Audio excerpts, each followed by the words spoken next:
In November, Michigan State running back L.J. Scott was asked about players Leonard Fournette and Christian McCaffrey, for example, who skipped bowl games in preparation for the NFL draft. Would he consider doing the same? More and more players have jumped on that bandwagon, with numerous NCAA players sitting out this postseason. Scott smirked at the idea.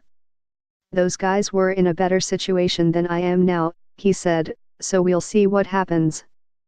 There continues to be no indication that Scott will sit out the Holiday Bowl on Thursday. It seems he has too much to gain. After showing gradual improvement through his freshman and sophomore seasons, Scott flatlined this season as a junior. Despite 200 plays from scrimmage, his highest total in 3 years, he has 905 yards, 236 yards below his total from 2016. But every so often, as in a 194-yard rushing performance on October 14 at Minnesota, Scott shows the dynamic ability that has had NFL scouts excited since he arrived in East Lansing, Michigan. And even then, he fumbled. His inconsistencies are things that will be troublesome to people, his fumbling, inconsistent hands and things like that, our lad's Dan Shonka, a former NFL scout, said. But on the other hand, they like the way he runs between the tackles. Here's a power guy that runs with his pad over his toes, good zone type of runner. The game Thursday, 9 p.m. ET, Fox, pitting No.16 Michigan State against No.18 Washington State will be as good an opportunity as any for Scott to show NFL scouts what he can do. The Cougars allow a modest 146.2 yards on the ground per game, but they've also recovered more fumbles, 13, than any other Pac-12 team this year.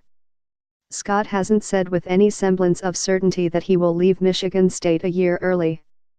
Unofficially, the Spartans have oversigned for next season, suggesting roster attrition is to come. Whether it comes in the form of their standout junior running back leaving soon remains to be seen. It'll be sometime after the season. "I'm not sure when," Scott said of his decision. "I'm just focused on the moment right now, focused on the bowl game. And I'll handle the NFL decision when that time comes." More than just on-field production comes into play when considering Scott's draft stock. He's had off-field issues, for one. But in the scope of all the legal problems that plague football players, nonviolent issues such as numerous driving infractions don't seem to cause NFL teams to shy away from a player. Shoulder problems might, though. Scott has had surgeries on both of his and missed the Spartans game against Michigan with discomfort. Another year in college might not be in his best interest with the short shelf life of an NFL running back. In the NFL, if you're clean going in from college, you're probably going to get beat up, Shonka said. But if you're kind of beat up going in, that's a definite concern. All that said, Scott still seems to be an intriguing draft prospect that is, if he declares. The Holiday Bowl could be his final game for Michigan State, and if so, he'll need to show NFL scouts that he hasn't regressed. With his inconsistencies and his ball security problems, he'll probably end up being a fourth-round draft choice unless some team really fell in love with him and took him in the third, Shonka said.